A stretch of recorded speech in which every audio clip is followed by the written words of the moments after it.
Hey everybody, this is Scott Licky from Democracy Tomorrow. On the 5th of May was the 60th anniversary of the greatest rock and roll band of all time. At least that's what I think, and that's what fellow Deadheads think. It was 60 years ago that the band, formerly known as the Warlocks, played the first concert live ever in a little pizza parlor called Magoo's Pizza Parlor in Palo Alto, California. And who would have known that 60 years later they'd still be going strong? Different formulations of people, but the core elements of the band, at least some of them, remain together, and they play under the name Dead and Company these days. They're actually playing right now a series of shows in the Sphere in Las Vegas in the United States. But 60 years ago, a band got together and started playing music that really transformed the entire field of rock and roll music. There's a genre of music now known as Grateful Dead music.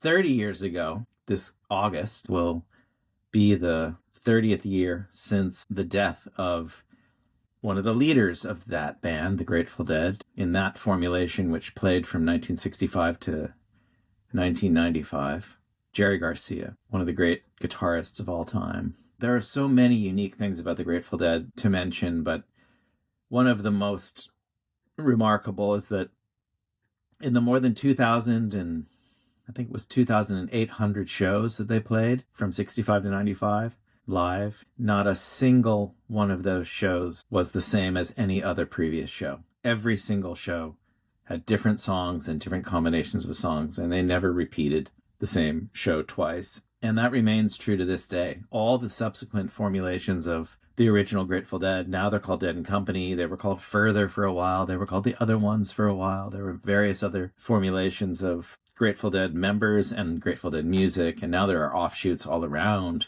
Even in Japan, there's one called the Tokyo Warlocks, and there's countless other bands that play music, and obviously there's many, many more that have been inspired by their unique style of originality and long extended jams and things of that nature. And I, of course, have had the incredible good fortune of having attended quite a few of those shows. My friend Michael attended well over 1,000, so I'm not in that range, but definitely in the hundreds throughout the years. And, you know, the Grateful Dead, this is largely a political channel talking about democracy around the world and how to expand democracy and engage people more and eventually work towards world citizenship. And the Grateful Dead were very conscious of not being overtly political. They tried very hard not to engage with the radical movements that were taking place throughout the 60s in opposition to the Vietnam War. They were certainly made their views known that they were for peace and love and not killing and mayhem, but they wouldn't back particular candidates or speak out too forcefully in politics, except they did have this one song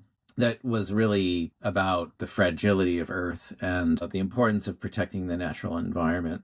It's called Throwing Stones, and I'm not sure I can quote the entire song from by heart, but I can come close. One of the key stanzas says, "Picture a bright blue ball just spinning, spinning free, dizzy, the possibilities. Paint it with a skin of sky, brush in some clouds and see, call it home for you and me.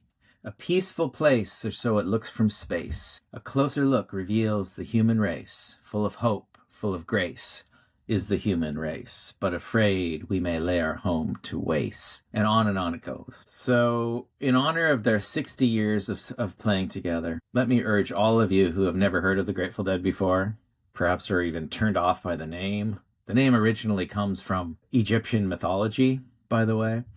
And the way they found the name was that they had to change the name of the Warlocks, which was the first name of the band, because a musician known as Lou Reed, who some of you have heard of, who became part of the Velvet Underground and then performed on his own and married musician Laurie Anderson subsequently, they had formed a band on the East Coast called the Warlocks. So the West Coast Warlocks, the previous Grateful Dead, had to change their name. And rumor has it, in their shared house, their communal house on Haight Street in San Francisco, 1967 or thereabouts, they were just fiddling around with a big, huge dictionary, and they randomly opened it, and Jerry Garcia swung his finger in the air and put his hand down, and it happened to land on the Grateful Dead, and that's how they came across it. They were the only band to encourage their fans to record the shows, and they did so throughout their history. And so the way you listened to Grateful Dead music, if you didn't go to the shows, was not really by buying records and stuff. Their records were never that great, but you would share cassette tapes at the time. And now you would share it digitally. But at the time when they were playing, it was a whole world of sharing of cassette tapes. And you'd go to a Grateful Dead show, there would be hundreds of tapers all in this special section with microphone trees and things like this, capturing the sounds. And, the dream was to get a soundboard recording of this. But anyway, the reason I'm mentioning all that is that every single concert, just about, I think it's every single one that there is a recording of, can be listened to right now on a website called archive.org, which is freely accessible to anybody with an internet connection. And there you can just select a year, you can select a random date, or you can just look around and you'll see various recordings of all of their 2,800 plus shows. If you want to do a good one, try August 27, 1972. That was a great one in Springfield, Oregon. The 8th of May, 1977. That's considered by many Deadheads to be one of the best at Cornell University. And there's so many others. So anyway, congratulations to everyone in the Grateful Dead, everyone around the Grateful Dead, to the millions of Deadheads that there are across the world. Special thanks to my old girlfriend, Lisa Saffron, for turning me on to the Grateful Dead in 1984, taking me to my first Dead show on the 29th of December 1984 at the San Francisco Civic Auditorium. Special thanks to those who still continue playing the music and really putting out there the hope and wishes for the better and more peaceful world that we all want to have. So, not fade away.